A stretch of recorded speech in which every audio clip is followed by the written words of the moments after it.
First Lady Melania Trump.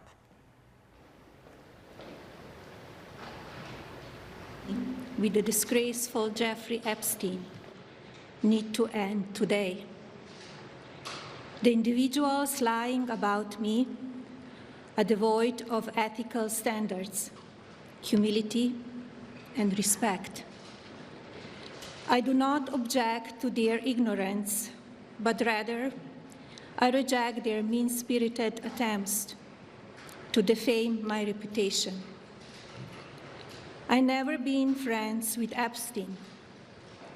Donald and I were invited to the same parties as Epstein from time to time, since overlapping in social circles is common in New York City and Palm Beach.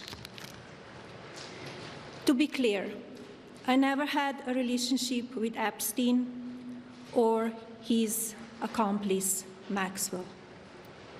My email reply to Maxwell cannot be categorized as anything more than casual correspondence. My polite reply to her email doesn't amount to anything more than a trivial note.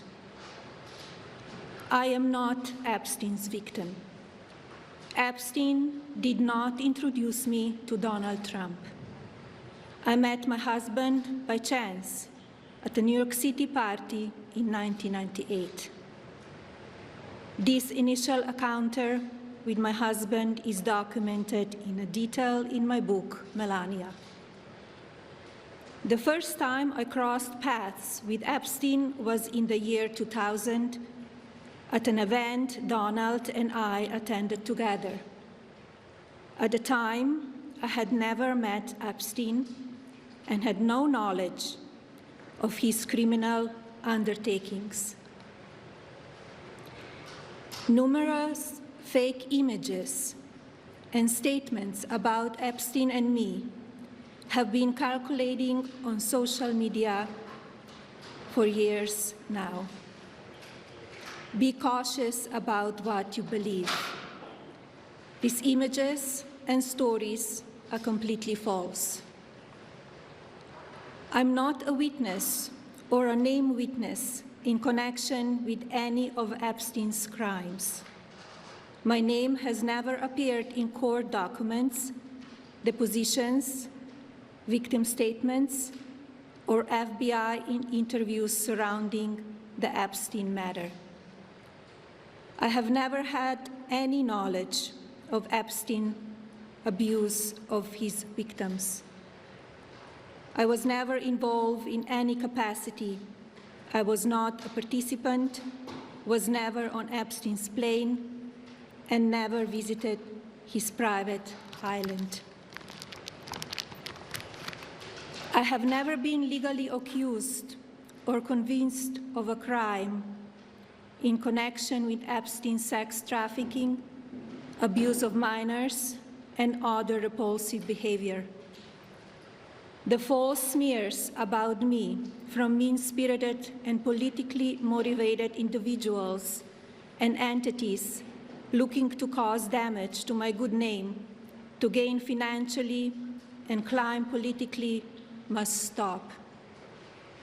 My attorneys and I have fought these unfounded and baseless lies with success and will continue to maintain my sound reputation without hesitation. To date, several individuals and companies have been legally obligated to publicly apologize and retract their lies about me, such as Daily Beast, James Carville, and HarperCollins, UK. Now is the time for Congress to act. Epstein was not alone. Several prominent male executives resigned from their powerful positions after this matter became widely politicized. Of course, this doesn't amount to guilt, but we still must work openly and transparently to uncover the truth. I call on Congress to provide the women who have been victimized by Epstein with a public hearing specifically centered around the survivors.